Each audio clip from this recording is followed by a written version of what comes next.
They thought it would be a routine interview, a late-night sit-down between a controversial royal and a fearless host. But by the end, one was escorted out by security, and it wasn't the host. What happens when a prince used to difference walks into a studio where titles mean nothing? What happens when ego, legacy, and raw truth collide in front of millions? This wasn't just an interview. It was a reckoning. The studio lights of real time with Bill Maher shone like interrogation lamps as the production crew made their final adjustments. The air was thick with anticipation, not because of the crowd, but because of the guest. This wasn't a senator or an actor. This was Prince Harry, a royal-turned-rebel, a man who'd abandoned centuries of tradition and now wore defiance like a crown. Backstage, Prince Harry stood before a mirror, adjusting the cuffs of his tailored navy jacket. His eyes, cold and slightly narrowed, scanned his reflection. He wasn't here to be liked. He was here to be heard. His team had pitched this as a chance to control the narrative. But anyone who knew Bill Maher also knew that narratives didn't last long in that studio unless they held up under fire. Maher, seated behind his iconic desk, glanced at the cards and let out a dry chuckle. "A prince," he murmured. "Let's see how royal the ego is tonight." The cameras rolled. The audience applauded as Bill welcomed his viewers. "Tonight," he said with a half-smile, "we have a man who walked away from Buckingham Palace, but never quite walked away from the spotlight. Please welcome Prince Harry." The applause rose again, this time mixed with an undercurrent of curiosity, even tension. Harry strode onto the stage with a confident, almost arrogant air. He nodded to the audience, but didn't smile. When he sat opposite Bill, he crossed one leg over the other and leaned back, exuding a casual dominance. "Good to be here," Harry said. "Not warm, not cold, just calculated." Bill cut straight to it. "So, Harry," he began, "how's life in exile?" The audience chuckled. Harry didn't. "It's not exile when it's your choice," he said coolly. "I left behind toxicity, not home." Bill raised an eyebrow. "Toxicity? You mean like palaces, parades, and titles?" Harry leaned forward slightly. "You'd be surprised how suffocating gold-plated cages can be, Bill." Maher chuckled. "Fair enough, though. I'd imagine most of us watching wouldn't mind a few of those cages." The first few exchanges were playful, but not light. There was an undercurrent. Someone saying, "Oh, something sharp beneath the surface." Bill shifted gears. "Let's talk about the book, Spare. You bared a lot, especially about your family. Some critics say you weaponized your trauma to sell copies. Your thoughts?" Harry's face twitched. "What I did was tell the truth. I didn't hide behind PR teams or palace statements. But you did hide behind a $100 million Netflix deal," Maher quipped. Laughter. Harry's lips tightened. "Those deals help fund causes. Mental health, climate change. Maybe you've heard of them." Maher smiled. "Oh, I've heard of them. I just didn't know advocating for the environment required quite so many private jet flights." More laughter. This time, Harry's expression hardened. "I suppose I should be flattered, he said. "You've clearly done your homework." "I always do," Bill replied smoothly. The atmosphere shifted. The next question came with surgical precision. "You once said you wanted to protect Meghan from the media circus, but didn't you kind of just move the circus to California?" Harry's voice dropped half a tone. "Meghan and I have created a space where we control the message." Bill nodded. "Yes, and you're sitting here in my space trying to control mine." A brief silence. "You invited me here, didn't you?" Harry said, his tone sharpening. "I invite people to talk, not to spin," Bill shot back. The audience felt it, the air getting heavier. Harry shifted in his seat. Bill leaned in slightly. "You've called out the monarchy for racism, coldness, rigidity. Do you regret anything you said?" Harry's smirk returned. "No, I said what needed to be said, and clearly people listened." "Look where I am now." There it was. The first sign of arrogance. The prince wasn't just answering questions. He was delivering proclamations. Bill sensed it too. "Interesting." Bill mused. "You left the institution, but now you're building your own. Titles, press, influence. It's like you didn't leave the palace, you just moved the furniture." That one landed. The audience murmured. Harry didn't respond immediately. Instead, he sat very still. When he finally smog, his voice had dropped again. You don't understand what it means to have your every move judged to protect your wife from being destroyed. You sit behind this desk and joke. I lived it. And yet here you are, Bill said quietly, still in the spotlight, still selling the story. For a moment, both men stared at each other. No one in the audience dared move. The chessboard had been laid out, and this was only the first move. The tension in the studio hadn't eased. It had evolved. What started as a calculated interview now felt like a slow, quiet confrontation. Prince Harry adjusted in his seat, the flicker of annoyance from earlier hardening into something else. Indignation. Bill Maher leaned back, swirling the pen in his hand like a weapon. His tone was still casual, but every word landed with intention. You know, Harry, he said, a lot of people feel bad for you. The tabloids, the paparazzi, the royal drama, but isn't there a point where sympathy turns into exhaustion? Harry tilted his head. What does that mean? Bill didn't flinch. It means the world's had a front row seat to your pain, your book, your series, your podcast. But people are starting to ask, when does the healing begin? And when does the monetizing end? Murmurs. In the crowd. Harry's nostrils flared slightly, but he kept his voice steady. Sharing my story isn't monetizing trauma, it's reclaiming it. Bill offered a half smile.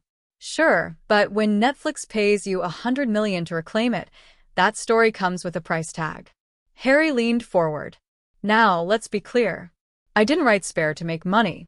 I wrote it because the palace wouldn't let me speak. Bill countered smoothly. So, instead, you let Penguin Random House do it for you. The audience reacted again. Laughter mixed with gasps. Harry's smile was gone. You're being flippant about something serious, he said coldly. Maybe, because you've never had to run from paparazzi with your wife fearing for her life. No, Bill admitted, but I've also never held a global platform and used it to settle scores. Silence. That was the moment Harry's composure slipped. Just a flash, but visible. A slight narrowing of the eyes. A jaw twitch. He turned to the audience, then back to Bill. You think this is about settling scores? He said, this is about breaking cycles. Bill nodded, almost impressed by the pivot. Then why do the cycles keep getting press releases? Harry took a breath. Because people like you keep asking the wrong questions. A hum of tension filled the air. Bill tapped the cards on his desk, but didn't look down at them. All right, he said. Then let me ask a different one. Do you really believe the public owes you something? Harry blinked. What? You've said before that the public betrayed you, that the media hounded you, that the monarchy failed you. Do you ever stop and ask, what do you owe them? There it was, a full beat of silence. Harry didn't answer right away. He stared at Bill, his fingers curled slightly on his knee. I owe the public honesty, he finally said. Even when it paints everyone else as the villain, Bill asked. Harry's voice hardened. If the truth makes people uncomfortable, that's not my fault. Is it always someone else's fault then? Bill asked sharply. The audience collectively inhaled. Harry sat up straighter, his voice sharpening. You don't know me. You don't know what I've been through. You sit here trying to tear people down for ratings. Bill cut in. I call out hypocrisy. If that stings, maybe it's because it hits close. That landed. Harry's face flushed for the first time. Not just defensiveness, anger. He looked away, clenching his jaw. Bill didn't relent. Let's talk about Meghan, he said. Harry turned back slowly, his eyes narrowing. Careful. Bill ignored the warning. You've said she was targeted, mistreated, even driven to despair. I believe that, but do you think her critics are just haters? Or did you two maybe underestimate what the spotlight really meant? Harry's voice dropped an octave. You want to talk about Meghan? You don't get to question her resilience from the safety of this desk. I'm not questioning her resilience, Bill replied. I'm questioning whether you both understood what accountability looked like when you turned your lives into a brand. Harry stood then, not entirely but enough to shift the energy. His hands gripped the armrests. We didn't turn our lives into a brand. The world did. We're just surviving it. Bill nodded. And why come back into the fire? Harry stared at him to take control of the flame. There was applause, but it was hesitant, divided. Some viewers admired the comeback. Others noticed the edge in his tone, the flicker of arrogance. Bill Maher sat still for a beat. Control, he said softly. That's the word, isn't it? Harry didn't respond. The cameras rolled on as silence hung between them, thick, electric, unspoken. This wasn't just an interview anymore. It was a battle of worlds. And it wasn't over yet. The studio was a pressure cooker now. The audience had grown quieter. No more casual chuckles or polite applause. Everyone could sense it. Something was about to give. Prince Harry's smile had vanished completely.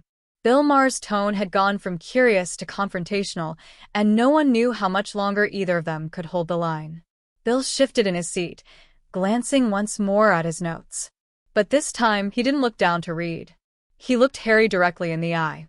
You talk about freedom, Bill said calmly. But you live in a $14 million Monocto mansion, protected by private security, surrounded by the press you claim to despise. Isn't that just another palace? Harry let out a short breath. You think this is about money? You think because I left one institution, I'm not allowed to have a home or privacy?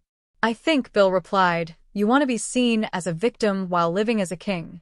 Gasps rippled through the audience. The camera zoomed slightly tighter on Harry's face, just enough to catch the subtle twitch in his eye. He didn't blink. You don't know what it's like to be hunted, Harry snapped. To have your wife, your children dragged through the tabloids daily. Then why keep feeding the machine? Bill interrupted. Books, documentaries, interviews. You say you want peace, but you keep inviting war. Harry sat still for a moment, then suddenly leaned forward, his tone sharp, low and cold. You don't get it, he said. You never did. I'm not here to please you. I'm here because I have something to say. Bill matched his gaze.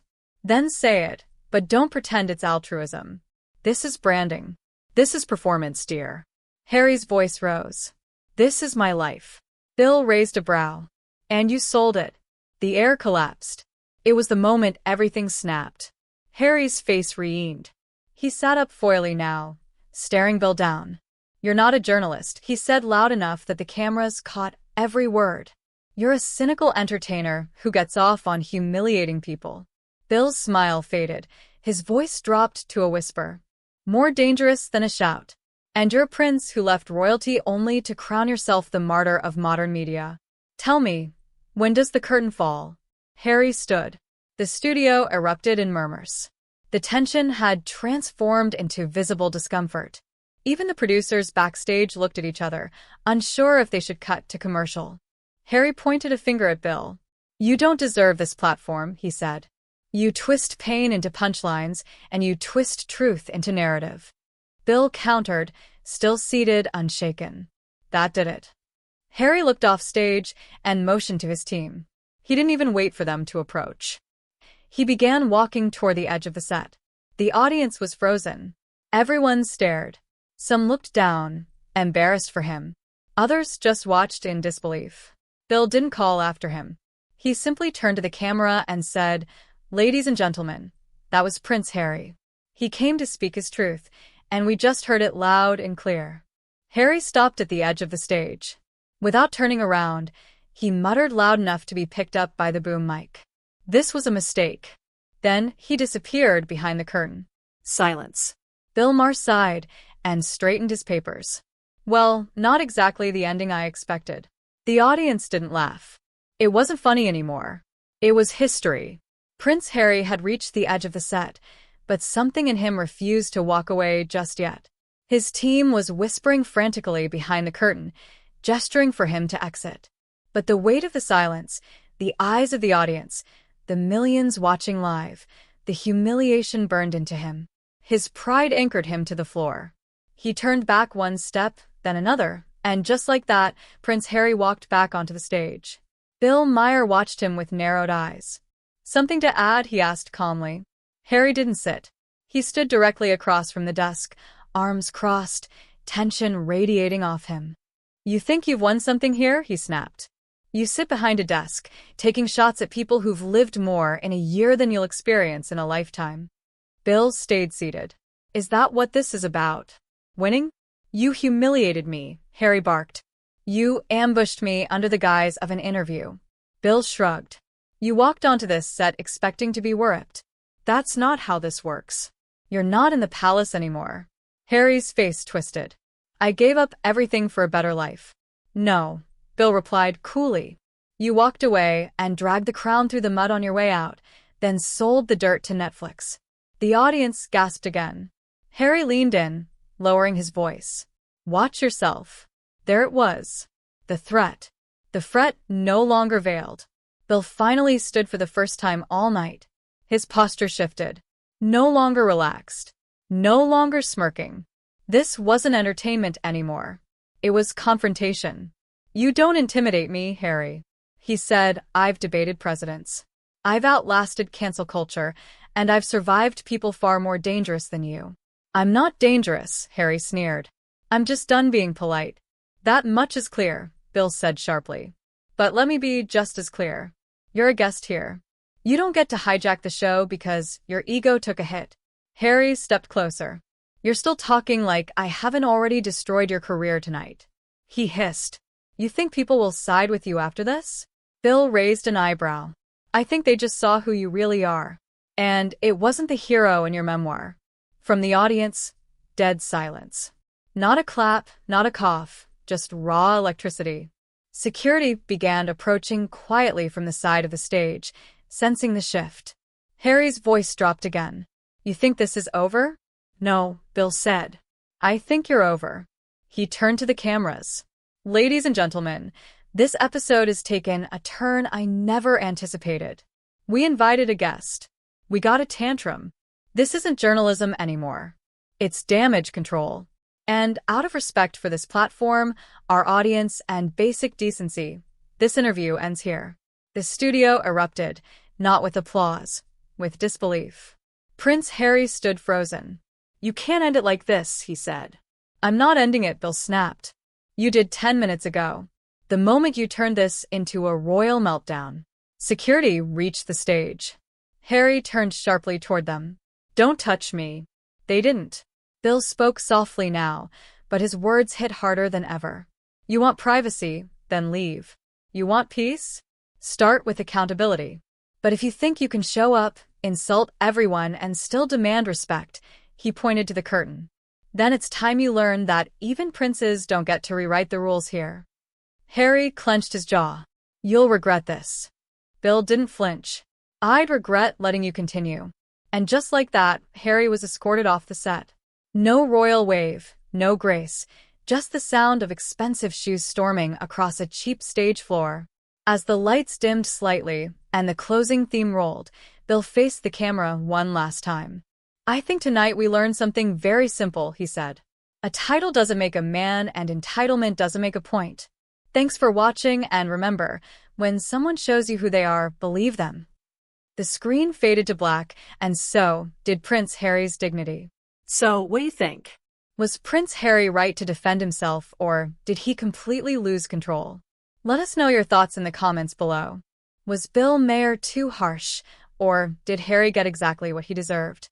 And if you want more explosive interviews, shocking talk show walkouts, and raw behind-scenes drama, make sure to like, subscribe, and turn on that notification bell so you never miss a moment.